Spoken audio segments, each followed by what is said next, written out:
After Sandy Hook, when 26 lives were took, the politicians shook their heads and said we shouldn't talk about it.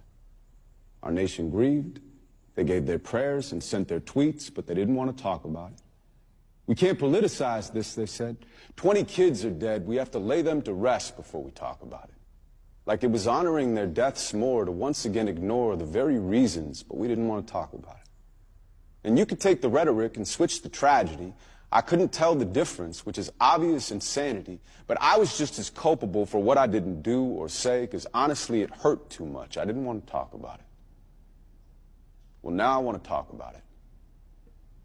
Private guns have killed more Americans since 1960 than all of our wars combined. Now, personally, that's a statistic that completely blows my mind. Or what about the number of our gun-related homicides? It's higher than any other developed country by 20 times. And that's not only crimes, because on the average, roughly 33,000 people every year lose their lives. If that was terrorism, we would lose our minds. If that's not terrorism, we have lost our minds. In fact, maybe terrorism should be redefined, because mass shootings have become a sign of modern times. When do we draw the line?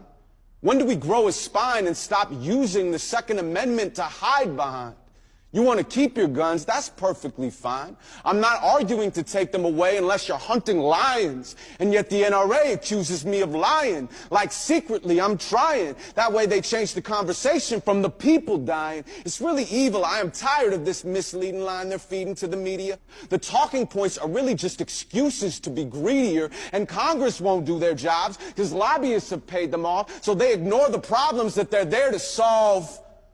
Public service has a private interest when campaign contributions make them liable to the parties that contribute. It's a form of paying tribute, but the dollars make no sense. How can a background check be something that we're against? If the prevailing argument is it's about our mental health, then it's illogical to think that regulations wouldn't help. And while the left and right fight, both are dying in between. It's not the red, white, and blue. It's the red, white, and green. I can't take an open water bottle on a plane, but I can walk around Nevada with an AR-15. Can't you hear the children scream? Can't you hear the children scream? Can't you hear the children? Can't you hear them? Can't you hear them scream? You're on the wrong side of history. There is no in-between. When you look back in 20 years, tell me who you want to be.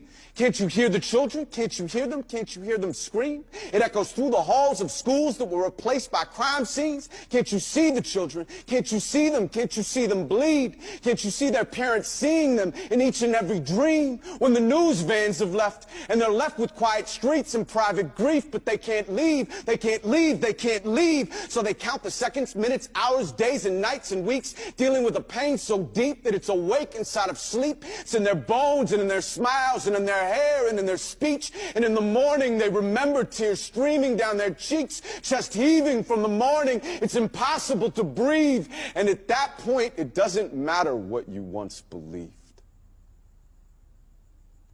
We have let a special interest hold us hostage over greed, but it's in our hands, so why are we the ones that have to freeze? Don't move anything. Don't say anything. Don't do anything. Don't change anything.